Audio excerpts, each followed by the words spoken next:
자, 안녕하십니까. 이시민의 주식뉴스공장 2월 12일 월요일 마감 브리핑을 시작을 하도록 하겠습니다. 지난주 변동성이 워낙 크게 나왔기 때문에 기술적 반등 부분들이 좀 들어올 구간이고, 아마 투자 심리 부분들 측면에서 보면 물론 개인 투자자들 코스닥이 한 1,400억 정도 매수가 들어왔고, 외국인은 오늘도 보면 선물이 장중에 한 2,500개까지 선물 매도가 나오다가 플러스 약간 되다가 뭐 한 800계약 정도, 600계약 정도로 일단 선물 매도로 마무리됐습니다. 변동폭이 최대치가 2,500계약이고 선물 매수가 300계약이니까 거의 3,000계약 가까운 진폭 자체가 계속적으로 나오고 있죠. 지난주에 우리나라 시장에 옵션 만기였다면 이번 주 후반에 이제 해외 시장에 파생 만기 부분들이 있다 보니까 물론 우리나라는 연휴에 진입됩니다만은 아직까지 잔파동, 하나의 큰 파동이 나오면 여진은 계속적으로 조금씩 나오죠. 여진이 나올 흐름 부분들이 있다는 코멘트 좀 들어보도록 하겠고, 그럼에도 불구하고 오늘 종목군들 움직임 자체는 특히 대형주, 대형주가 먼저 자리를 잡아야 되겠죠. 글로벌 시장 전체적으로 출렁거렸던 거기 때문에 코스닥이 중심을 좀 잡는 것보다는 먼저 대형주가 시장의 투자 심리가 그래도 안정적으로 조금씩 수그러주고 있다라는 흐름 부분들을 만들어 놔야 되기 때문에 일단 대형주 시가총액 상위 종목군 포스코라든지 LG화학이라든지 이런, 그 다음에 삼성전자, SK하이닉스가 반등 부분들을 이끌어내면서 저가 매수 부분들, 우리가 대만 지진 관련된 얘기 나오면서 SK하이닉스는 삼성전자 관련된 부분들을 얘기를 좀 드렸습니다. 워낙 한쪽이 너무 쏠리게 되면 그 반대급부의 저가 매수가 들어오는 건 당연한 그런 부분이다 라는 얘기를 좀 들어보도록 하겠습니다. 그래서 이번 주와 다음 주 최소한 2월달 정도에서는 우리가 외국인들처럼 밑에서 물량 부분들을 계속 모아가는 그런 과정 중에 변동성이 나올 때마다 선발대를 계속 보내는 그 파동을 준비를 하실 필요가 있다라는 얘기 좀 들어보도록 하겠고, 우리가 그러면 생각해 볼 수 있는 변동성을 뭘로 만들 수 있을까? 지난주, 지지난주도 계속 나왔습니다만은 계속적으로 말씀드린 10년 국채 수익률 관련된 부분, 그 다음에 이번 주에도 연준 의사들의 코멘트, 그리고 주간 브리핑에서 말씀을 드렸던 것처럼 이 변동폭을 키우게 하나의 출렁거린 부분들 만들었던 문우신 재무장관의 연설 부분도 있기 때문에 이번 주 파생 통해서 이런 출렁거린 부분들이 나올 수 있다. 그 부분은 계속 체크만 해 두십시오. 어차피 변동폭 자체는 점차적으로 줄어들 가능성 자체가 나올 것이고, 한 번 더 외바닥이냐 이중바닥이냐 이 차이가 될 수 있겠죠. 투자 심리 측면에서 보면 외바닥일 때보다는 이중바닥이 깨질 때가 가장 더 큰 공포감 부분들이 나와요. 중국 시장도 보면 중국 상장사가 지금 한 300개 정도가 주식 거래 정지 정도에 들어갔어요. 그래서 내용을 보니까 중국의 그 뭐 선진이라든지 상하이 증시가 최근 미국 주가가 급락 부분에 나왔죠. 그래서 거의 상하이 종합지수가 9% 정도 하락폭이 나왔고 선진 지수가 8% 정도 나오다 보니까 이 회사들이 일단 거래 정지, 주식 거래 중단 부분들을 진행을 좀 했어요. 그래서 한 3,000개 종목 정도 되는데 한 10분의 1 정도가 300개 종목이 주식 거래 정지 되면서 거래 정지 부분들을 시사했다는 거 내용을 보면 기업들의 대주주 있죠. 대주주들이 담보대출을 조금 많이 받았어요. 그래서 상장사 중에 뭐 100개 기업은 자사 주식의 50% 이상을 담보대출을 받았고, 자사 주식의 3분의 1 이상을 담보대출을 활용한 기업이 한 700개 기업 정도 돼요. 그로 인해서 거래 중지, 마진콜 우려, 주가가 하락 나오면 그 담보 가치가 떨어지죠. 그럴 경우에 마진콜이 계속 나오면서 또 주가가 추가 하락 부분들이 좀 나오면서 마진콜을 당하지 않기 위해서 거래 정지가 지금 한 10분의 1 정도의 기업들이 정지가 좀 됐다라는 얘기고, 예전 같은 경우에 보면 2015년도 폭락장일 경우에는 뭐 한 2,800개 종목 정도 되는데 그때 한 3% 전체 주식수의 3% 정도만 거래가 진행됐어요. 그때 너무 계속 마진콜 부분들이 계속 나오다 보니까 거래 중단 사태 부분들이 좀 일어났었죠. 역으로 이 뉴스 부분들을 반대로 보면 아침에 이런 얘기를 좀 드렸어요. 코스닥 쪽 신용 잔고 부분들이 좀 빠르게 증가하는 모습들이 좀 나오고 있다. 지난주, 그 다음에 이번 주 초반, 특히 지난주 쪽 후반에 보면 출렁거린 부분들이 진행됐을 때 신용 물량 자체가 출회되는 게 줄어드는 게 보일 정도라고 말씀을 좀 드렸죠.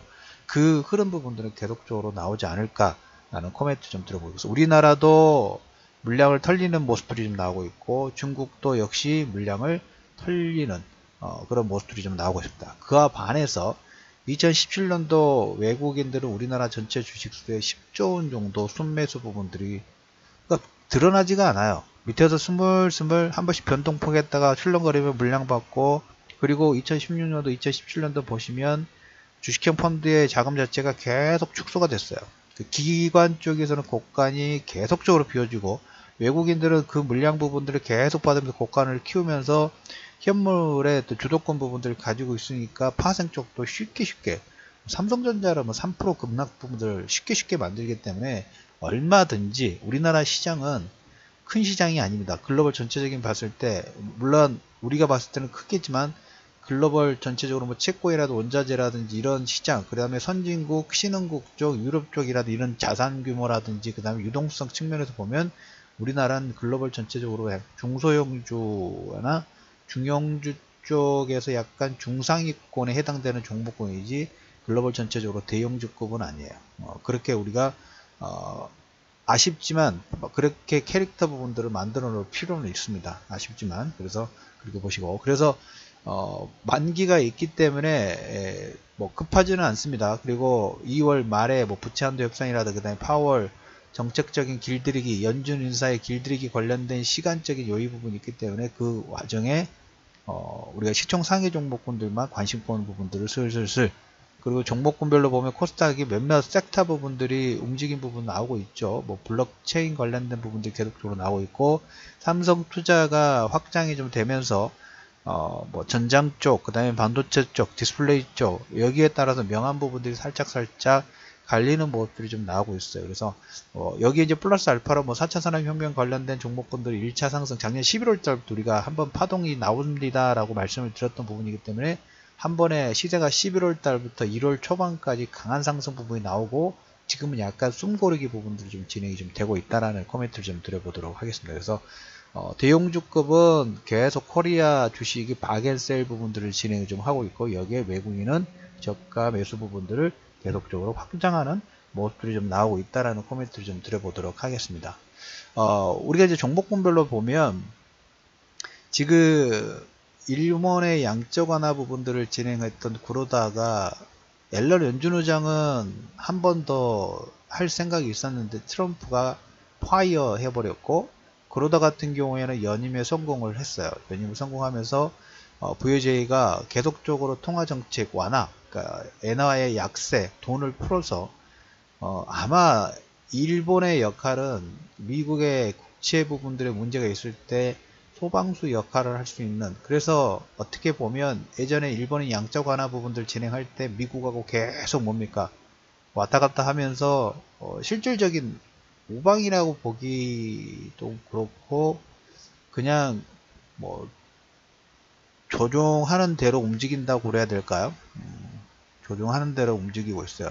근데 이 미국과 일본의 이 자금 흐름 부분들은 글로벌 전체적으로 가장 큰 흐름 부분들을 만들거나 영향력 부분들을 행사를 하기 때문에 구로다의 연임과 VJ의 완화, 엔화가 강세가 되고 우리가 테이퍼링 관련된 부분들이 올해 초반에 좀 나오면서 1월 달에 그 부분 우리가 체크를 좀 했었죠. 일본 중앙은행, 일본 금통위에서 어떤 결과 부분들 만들어내는지.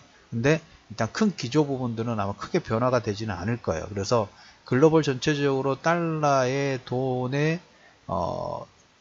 변화 부분들이 될 때마다 일본의 엔화가 거기에 소방수 역할 부분들을 좀 할 역할이 있다. 그래서 우리가 역으로 이걸 보면 글로벌 전체적으로 봤을 때 출렁거린 부분이 급격하게 나올 가능성 자체는 상당히 제한적이라는 하나의 반증 부분들이 좀 될 수도 있어요. 그래서 여러분들한테 시장 자체가 출렁거린 부분들이 나오더라도 이런 안전판 역할 부분들이 밑에서 어느 정도는 기반 깔려 있기 때문에 우리가 그걸 보고 다음 경기의 상승 부분들을 배팅할 수 있는 하나의 기본적인 요건 자체가 만들어질 수 있다 유가도 물론 마찬가지고요. 그래서 그런 흐름 부분에서는 유가도 뭐 $60 하의 부분들이 좀 됐지만 작년에 유가가 그렇게 급증 부분들이 나오면서 화학업체가 최대 실적 부분들의 일례가 나오고 있죠.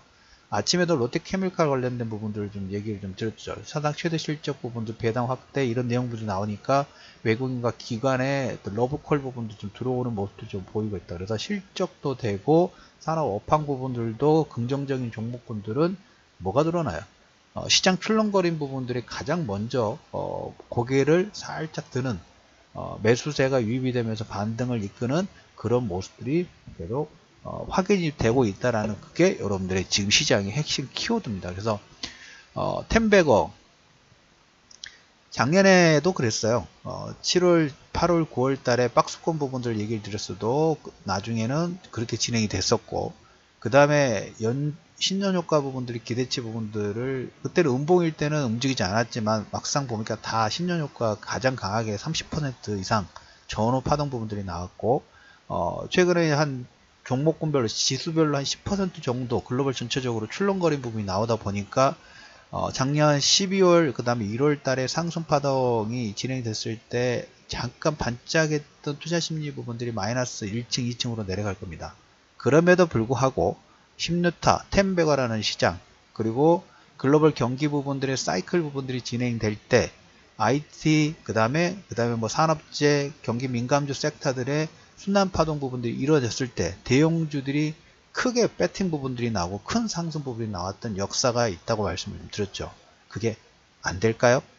여러분들 될까요? 안 될까요?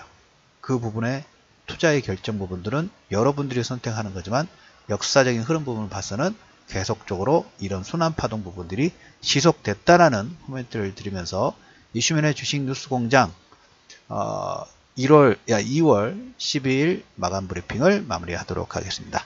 자, 아마 주변에서 많이 출렁거린 부분이 나와서 흔들리실 분도 있으시고 힘드신 분도 아마 있으실 겁니다. 그런 분들을 위해서 여러분들이 좋아요 버튼 많이 클릭 부분도 부탁드리고 주변 분들에게 힘내시라고 공유 많은 부탁드리면서 2월 12일 마감 브리핑을 마무리하도록 하겠습니다.